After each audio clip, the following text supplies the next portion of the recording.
Niwaombe wadogo zangu, hebu tengeneza thamani yako. Unajua mimi tu nikichati tu hai ukanijibu hai, tunavyochati tu naweza kufanya determination kwamba huyu ni mbuyu na huu ni mnazi. Hebu anza kujiupdate hata katika kuchati. Samanini wadogo zangu nyinyi mabinti. Binti wa Kisabato Mwadventista unayejielewa, kwani unapiga picha umenyanyua makalio afu unatuwekea status? Alafu unatuwekea status chini unaandika hivi uumbaji wa Mungu. Unamwambia Mungu, unatuambia sisi. Alafu wewe na akili zako timamu unataka mimi nikuchague wewe kuwa nani? I can't do that. Kama una uwezo, unajua mtu anayepiga picha hivyo maana ile status inaonwa na dunia, maana yake umekuja hapa mbele yetu alafu umekaa hivi. Uumbaji wa Mungu. Ndio maana yake. Alafu wewe unaona sifa. Ukiweka hiyo picha utakutana na wanaume wapumbavu wasiojielewa. Mtoto umenyooka. Hakuna kama wewe. Na wewe asante, na uzuri unachangia. Kwa nini mnajidharau kiasi hicho? Yaani mimi siku hizi kuna wakati unaangalia status za watu mpaka unaogopa. Unakuta mtu na akili timamu kaweka wimbo labda wa Diamond, Harmonize au whatever. Wimbo unapigwa afu yuko kwenye simu yake anajifanyia. Alafu akitoka hapo hiyo picha anatokea wapi? Status. Alafu na akili zako timamu eti mimi nikuoe wewe. Yaani sawa sawa na umesimama hapa mbele yetu wote unatufanyia. Hivi wewe na akili zako huyu anafaa kuwa mke? Wadogo zangu narudia tena, jiupdate. Usisubiri ndoa ikujengee thamani, tengeneza thamani yako kabla ya nini? Hivi unajua kuna wakina dada wanajiamini, hata mwanaume kutongoza akienda yeye ndo anaanza kuchola chini. Wako wakina dada kwenye hii dunia wanajielewa, hata akifanywa interview. Unajua kutongozwa ni interview Anapoitwa na mwanaume atongozwe, kidume ndo kinaanza kuchola.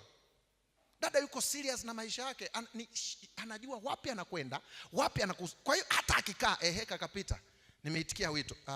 Naomi, mimi nilipokuona nimekupenda. Asante, umenipendaje? Yaani Mungu akijalia tuoane. Lini? Hapo tutaangalia Mungu atakavyojalia. Mimi mwenzio siolewi na mtu anayeangalia Mungu atakavyojalia, ila naolewa na mtu anayejua wapi tunakokwenda. Mimi ni msaidizi wako. Sasa wewe ndo unaangalia. Sasa angalia kwanza.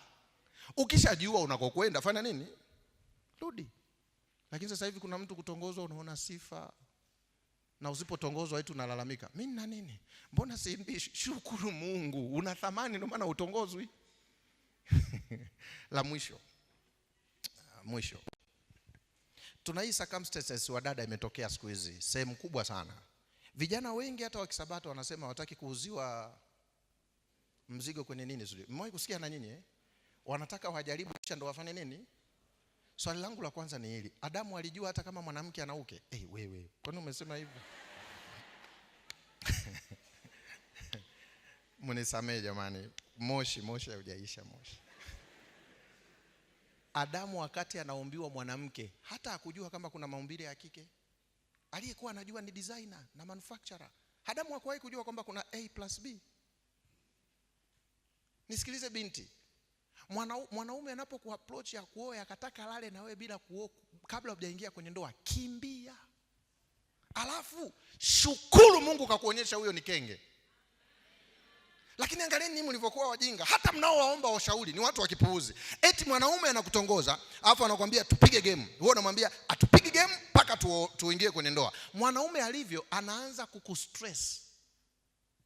Utakuta mkikutana mambo fresh. Hakuitikii kama mwanzo. Pita mambo fresh. Mbona umebadilika? Amna, wewe unajiona keki. Mwanamke sio wewe tu, wanawake wako wengi. Na wewe ulivyokuwa mjinga unaenda kuomba ushauri kwa shosti. Sasa huyu shosti unaokwenda kumuomba ushauri, unamjua yeye maisha yake? Eti shosti Abdalla amenitongoza alafu anataka. Shosti anakuambia acha ujinga.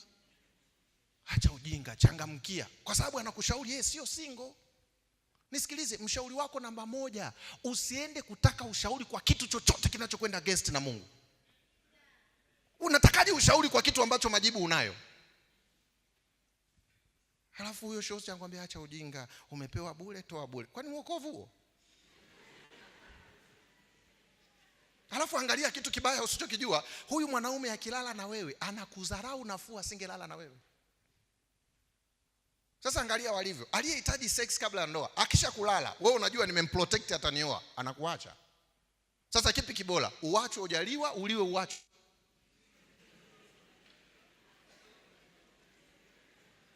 Hakuna kitu kizuri kwenye hii dunia kama niachwe sijaliwa. Hata yule kijana wa kiume akiniona ana heshima na mimi, hata asiponionyesha heshima direct, atanionyesha akiwa na wenzie kwamba yule binti anajijua, anajielewa, yuko smart. Kwa mimi niwaombe wadogo zangu, anza kujiupdate wewe mwenyewe. Usiwe na haraka na haya makolokocho yapo. Na Mungu atakusaidia, utaingia kwenye sehemu sahihi na utaona fahari ya hapo ulipo. Anza kujithamini wewe. Tofauti ya kuoa au na kutokuolewa ni kujitambua na kuanza kuishi ukiwa single. Kwa hiyo usije ukafikiri hivi eti wanawake waliolewa wao wameupdate kitu fulani. Na kacha hizi tamaduni zetu zinatuharibu. Utasikia mama yako mzazi kabisa anakuambia, "Muangalie Naomi ulisoma naye. Muangalie Lukia ulisoma naye. Wenzio wote wameolewa. Wewe una shida gani?" Na wewe ukitoka hapo sasa barabarani unasema atakayetokea huyo naye. Nimechoka na mimi. Wewe una shida. Lukia ana kusudi lake, ana maisha yake. Naomi la kwake, maisha yake. Na wewe la kwako, maisha. Don't forget to subscribe, to like, share and comment.